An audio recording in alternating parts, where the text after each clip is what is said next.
నమస్కారం. Bahujan times news కి స్వాగతం. హెడ్లైన్ చూద్దాం.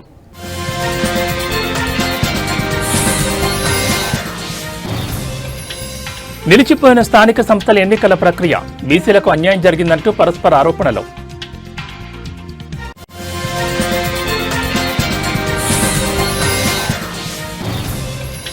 ఉపాధ్యాయ నియామకాలపై నిరుద్యోగులకు శుభవార్త. డిఎస్సీ నోటిఫికేషన్పై మంత్రి నారా లోకేష్ కీలక ప్రకటన.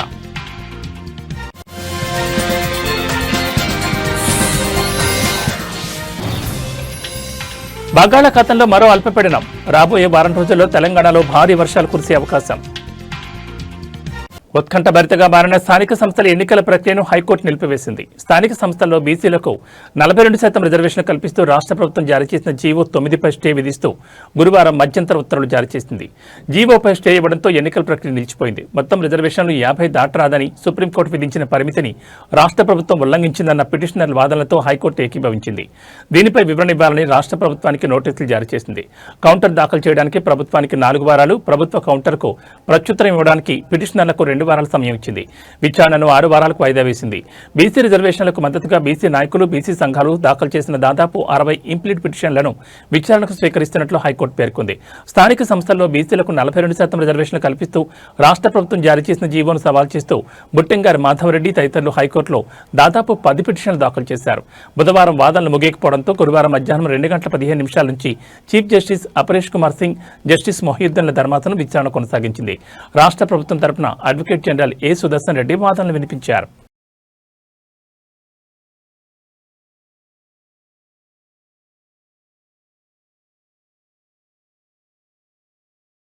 రాష్ట్ర నిరుద్యోగులకు ఏపీ సర్కార్ మరో గుడ్ న్యూస్ చెప్పింది. వచ్చే ఏడాది జనవరిలో మరో డిఎస్సీ నోటిఫికేషన్ విడుదల చేయనున్నట్లు ప్రకటించింది. ఈ మేరకు విద్యాశాఖ మంత్రి నారా లోకేష్ కీలక ప్రకటన వెలువరించారు.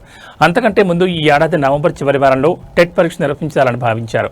పాఠశాల విద్య, ఇంటర్మీడియట్, కళాశాల విద్య ఉన్నతాధికారులతో జరిపిన సమీక్షలో ఈ మేరకు మంత్రి లోకేష్ స్పష్టం చేశారు. ప్రతి ఏటా డిఎస్సీ ద్వారా టీచర్ పోస్టుల భర్తీకి ఇచ్చిన హామీకి కట్టుబడి ఉంటామన్నారు. ఈ సందర్భంగా డిఎస్సీ వివరాలను వెల్లడించారు. ఇందులో భాగంగా ఈ ఏడాది నవంబర్లో టెట్ నోటిఫికేషన్, ఇక వచ్చే ఏడాది జనవరిలో డిఎస్సీ నోటిఫికేషన్ ఇవ్వనున్నట్లు వెల్లడించారు. అదే ఏడాది మార్చిలోనే డిఎస్సీ పరీక్ష నిర్వహించి ఉద్యోగ నియామకాలు చేపట్టనున్నట్లు వెల్లడించారు. అంతేకాకుండా ఇకపై ఏటా డిఎస్సీ నిర్వహించనున్నట్లు మంత్రి లోకేష్ చెప్పారు. ఈ మేరకు ఏర్పాట్లు చేయాలని అధికారులను ఆదేశించారు. ఇక ఇప్పటికే మెగా డిఎస్సీ నియామక ప్రక్రియ పూర్తయిన సంగతి తెలిసిందే. ఇందులో ఎంపికైన అభ్యర్థులు అక్టోబర్ 13వ తేదీ నుంచి బడుల్లో చేరనున్నారు. ఇక మెగా డిఎస్సీలో ఉద్యోగాలు పొందని వారంతా వచ్చే టెట్ డిఎస్సీలకు సన్నద్ధం కావాలని మంత్రి లోకేష్ సూచించారు. కొత్త డిఎస్సీ నిర్వహణ తర్వాత వచ్చే విద్యా సంవత్సరం ప్రారంభం నాటికి కొత్త ఉపాధ్యాయులు విధుల్లో చేరేలా ప్రణాళికలు రూపొందిస్తున్నట్లు తెలిపారు. అలాగే స్పెషల్ డిఎస్సీపై కూడా మంత్రి లోకేష్ క్లారిటీ ఇచ్చారు.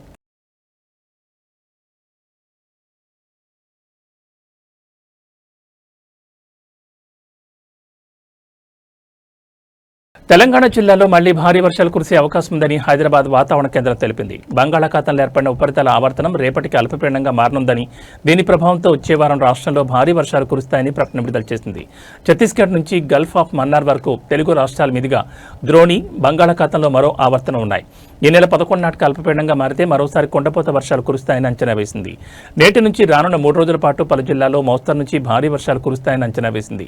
నేడు భద్రాద్రి కొత్తగూడెం, ఖమ్మం, సూర్యాపేట, మహబూబాబాద్ జిల్లాలో గంటకు 30 నుంచి 40 కిలోమీటర్ల వేగంతో ఈదురుగాలులు, ఉరుములు, మెరుపులతో కూడిన వర్షాలు కురుస్తాయని అంచనా వేసింది. శని, ఆదివారాల్లో భద్రాద్రి కొత్తగూడెం, ఖమ్మం, నల్గొండ, సూర్యాపేట, మహబూబాబాద్ జిల్లాలో తేలికపాటి నుంచి ఓ మోస్తరు వర్షాలు కురిసే అవకాశం ఉందని వివరించింది.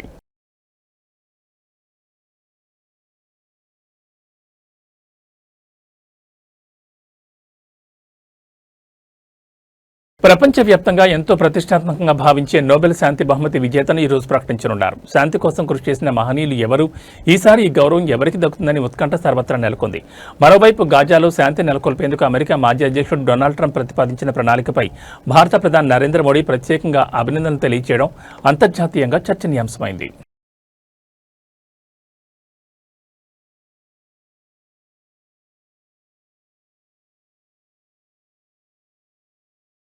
దేశంలోని అత్యంత ధనవంతుల సంపద ఈ ఏడాది గణనీయంగా తగ్గినప్పటికీ రిలయన్స్ ఇండస్ట్రీస్ అధినేత ముఖేష్ అంబానీ మరోసారి భారతదేశంలో అత్యంత సంపన్నుగా తన స్థానాన్ని బదిలపరుచుకున్నారు. అంతర్జాతీయ మ్యాగజైన్ ఫోర్బ్స్ తాజాగా విడుదల చేసిన భారత 100 మంది అత్యంత ధనవంతుల జాబితా 2025 ఈ వివరాలు వెల్లడించింది. ఫోర్బ్స్ నివేదిక ప్రకారం ముఖేష్ అంబానీ $105 బిలియన్ అంటే సుమారు 9.32 లక్షల కోట్ల నికర సంపత్తో అగ్రస్థానంలో నిలిచారు. గత ఏడాదితో పోలిస్తే ఆయన ఆస్తి 12% మేర తగ్గినప్పటికీ దేశంలో $100 బిలియన్ క్లబ్లో ఉన్న ఏకైక వ్యక్తి ఆయనే కావడం విశేషం. Adani group chairman Gautam Adani $92 billion సంపత్తో రెండో స్థానాన్ని దక్కించుకున్నారు. OP Jindal group chairman Savitri Jindal కుటుంబం $40.2 బిలియన్ తో మూడో స్థానంలో నిలవగా టాప్ 10లో ఉన్న ఏకైక మహిళగా నిలిచారు.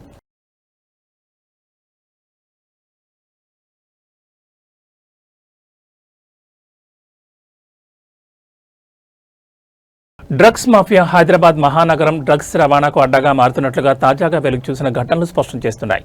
పోలీసులు నిర్వహించిన మెరుపు దాడిలో ఏకంగా 72 కోట్ల విలువైన డ్రగ్స్ ను సీజ్ చేశారు. ఈ కేసులో 4 నిందితులను అరెస్ట్ చేశారు. అంతేకాకుండా నార్థింగ్ ప్రాంతంలో 7,50,000 విలువైన కొకైన్ ను స్వాధీనం చేసుకున్నారు. ఇంత భారీ మొత్తంలో డ్రగ్స్ ఎక్కడి నుంచి వచ్చాయి, దీని వెనుక ఉన్న ముఠా ఎవరిది అని పోలీసులు ఆరా తీస్తున్నారు.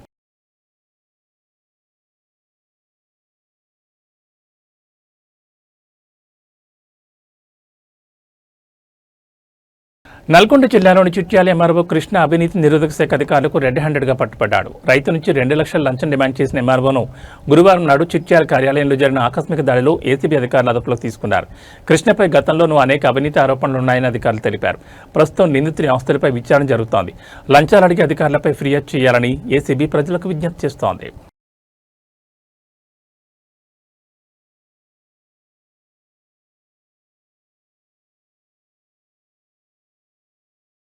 ఖమ్మం జిల్లాలో జరిగిన దారుణ హత్య కేసు విచారణలో పోలీసులు గుర్తించిన షాకింగ్ వివరాలు సాంకేతికత దుర్వినియోగానికి అద్దం పడుతున్నాయి. నిందితులు తమ నేరాన్ని పక్కా ప్రణాళికతో అమలు చేసేందుకు యూట్యూబ్లో వీడియోలను ఆయుధంగా ఉపయోగించారు. పోలీసుల దర్యాప్తులో తేలిన వివరాల ప్రకారం నిందితులు ప్రధానంగా 2 అంశాలపై యూట్యూబ్లో శోధించి వీడియోలు చూశారు. హత్యను ఎలా చేయాలి, తక్కువ శబ్దం, తక్కువ ప్రతిఘటనతో నేరాన్ని ఎలా పూర్తి చేయాలని అనే అంశాలపై వీడియోలు చూశారు. హత్యకు ఉపయోగించే ఆయుధాలను ఎలా ఎంచుకోవాలి మరియు వాటిని ఎలా ఉపయోగించాలి అనే వివరాలను కూడా వారు యూట్యూబ్ ద్వారా నేర్చుకున్నారు.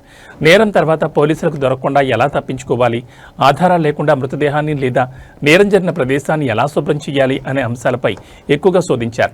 వేలిముద్రలు, డిఎన్ఏ వంటి కీలక ఆధారాలు మిగలకుండా ఉండేందుకు తీసుకోవాల్సిన జాగ్రత్తల గురించి వీరు ఆ వీడియో ద్వారా తెలుసుకున్నారు. ఫోరెన్సిక్ ఆధారాలను ఎలా చెరిపివేయాలనే దానిపై వారికి అవగాహన పెరిగింది. పోలీసులు నిందితుల మొబైల్ ఫోన్లలోని బ్రౌజింగ్ హిస్టరీ మరియు యూట్యూబ్ వాచ్ హిస్టరీని క్షుణ్ణంగా పరిశీలించినప్పుడు ఈ నిజాలు వెలుగులోకి వచ్చాయి. టెక్నాలజీ, ముఖ్యంగా ఆన్లైన్ కంటెంట్ నేరాలకు శిక్షణ వేదికగా మారుతున్న తీరుపై ఇది తీవ్ర ఆందోళన పెంచుతోంది.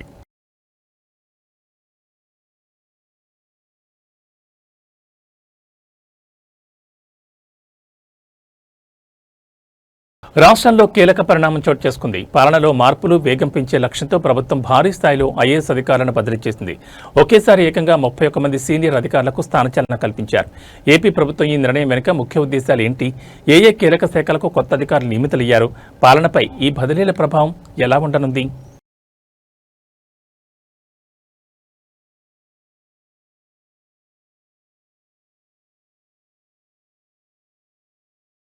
ఆంధ్రప్రదేశ్ పాలనలో కీలక బాధ్యతలు చేపట్టిన ఉప ముఖ్యమంత్రి జనసేన అధినేత పవన్ కళ్యాణ్ క్షేత్రస్థాయి పర్యటనలో ప్రజలకు అండగా నిలుస్తున్నారు.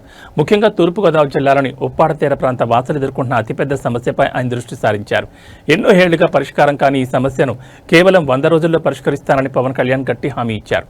ప్రజా సమస్యలపై ఆయన చూపుతున్న వేగం, చిత్తశుద్ధిని ఈ హామీ స్పష్టం చేస్తోంది.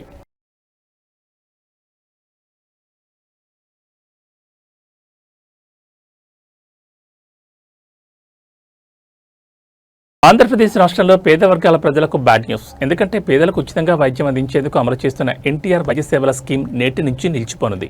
ఈ మేరకు ఆంధ్రప్రదేశ్ స్పెషాలిటీ ఆసుపత్రుల అసోసియేషన్ నిర్ణయం తీసుకుంది.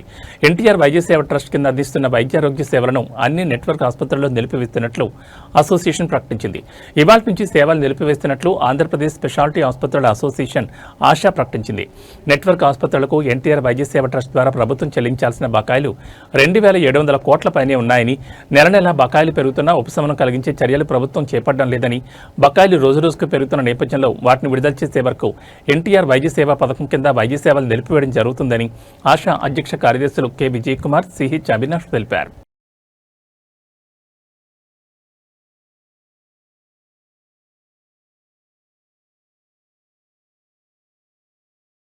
స్వదేశంలో వెస్టిండీస్తో జరుగుతున్న 2 match test series clean sweep చేయడంపై టీమిండియా కురిపెట్టింది. ఇప్పటికే అహ్మదాబాద్లో ముగిసిన మొదటి టెస్టులో ఘన విజయం సాధించిన భారత్ ఈ మ్యాచ్లోనూ గెలిచి ఐసీసీ వరల్డ్ టెస్ట్ ఛాంపియన్షిప్ 2025-27 సైకిల్లో పాయింట్లను పెంచుకునేందుకు సిద్ధమైంది. ఇందులో భాగంగా ఢిల్లీలోని అరుణ్ జైట్లీ స్టేడియం వేదికగా జరుగుతున్న 2వ టెస్టులో టాస్ గెలిచిన కెప్టెన్ శుభ్మన్ గిల్ బ్యాటింగ్ ఎంచుకున్నాడు. దీంతో జైస్వాల్, రాహుల్ మరోసారి జట్టుకు శుభారంభాన్ని అందించనున్నారు.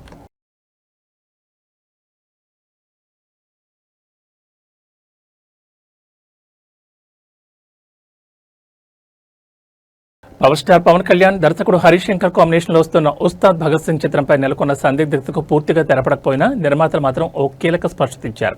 పవన్ కళ్యాణ్ తన షూటింగ్ భాగాన్ని ఇప్పటికే పూర్తి చేశారు. ప్రస్తుతం సినిమా చిత్రీకరణలో మరో 20 నుంచి 25 రోజుల పని మిగిలింది. నిర్మాత రవికిరణ్ మాట్లాడుతూ ప్రేక్షకులకు అనుకూలంగా ఉండే సరైన డేట్ను చూసి సినిమాను విడుదల చేస్తామని స్పష్టం చేశారు. వారు ఇంకా అధికారిక విడుదల తేదీని నిర్ణయించలేదు. ఈ చిత్రం 2026 సమ్మర్ సెలవుల్లో ప్రేక్షకుల ముందుకు వచ్చే అవకాశం ఉందని సినీ వర్గాల్లో గట్టి చర్చ జరుగుతోంది. గతంలో 2026 మహాశివరాత్రికి విడుదలవుతుందన్న వార్తలు వచ్చినా అది కేవలం ప్రచారం మాత్రమేనని నిర్మాత తేల్చి చెప్పారు. దీపావళి పండుగ సందర్భంగా లేదా ఈ నెలలోని సినిమా విడుదల తేదీపై అధికారిక ప్రకటన వచ్చే అవకాశం ఉందని కూడా వార్తలు వస్తున్నాయి.